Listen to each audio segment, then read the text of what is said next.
प्रीत में समर्पित है। कार्य करे यह मानवता का नवनीत है। राष्ट्रहित और राष्ट्र प्रीत में समर्पित है। कार्य करे यह मानवता का नवनीत है। न्याय और अधिकार के खातिर छेड़ी हुई जंग है।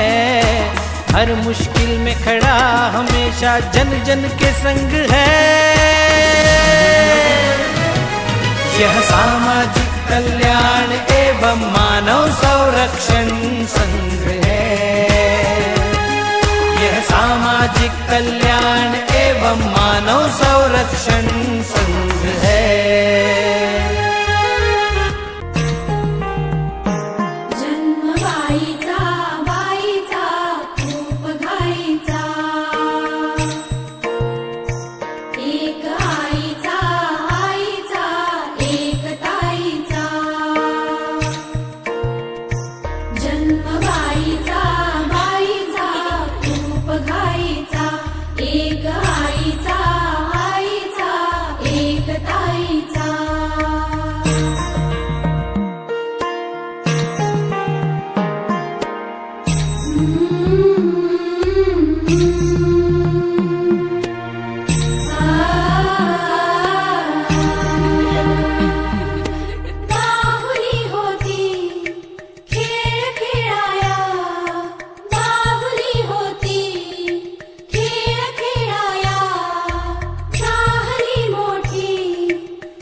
वैकुंठाचा कारभार चालना।